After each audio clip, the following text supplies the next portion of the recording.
اللهم اهدنا فيمن هديت، وعافنا فيمن عافيت، وتولنا فيمن توليت، وبارك لنا فيما أعطيت، وقنا ربنا شر ما قضيت، فإنك تقضي ولا يقضى عليك، إنه لا يذل من وأليت ولا يعز من عاديت، تباركت ربنا وتعاليت.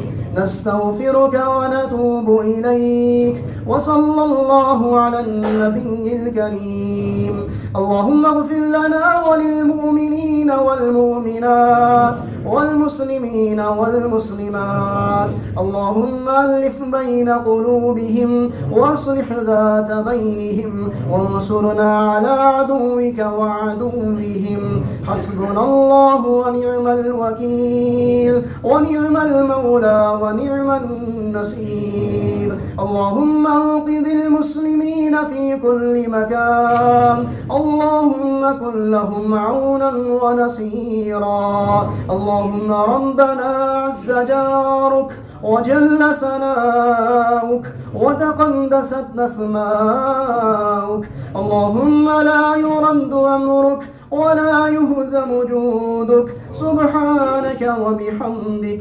اللهم عليك بالهندوس الظالمين، اللهم عليك بالهندوس الظالمين، اللهم عليك باليهود الظالمين. اللهم موزن الكتاب، اللهم موزن الكتاب، اللهم موزن الكتاب، مجري السحاب، هازم الأحزاب، اهزمهم وزلزلهم وانصرنا عليهم.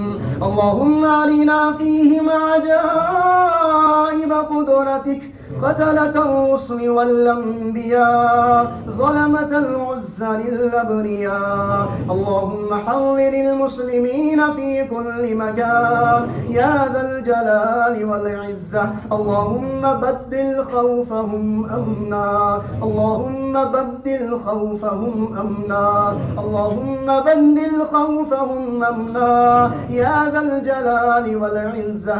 اللهم اصلح أحوال المسلمين في كل مكان، اللهم انصر شباب المسلمين، وخذل أعداءهم اليهود والنصارى والهندوس والمشركين.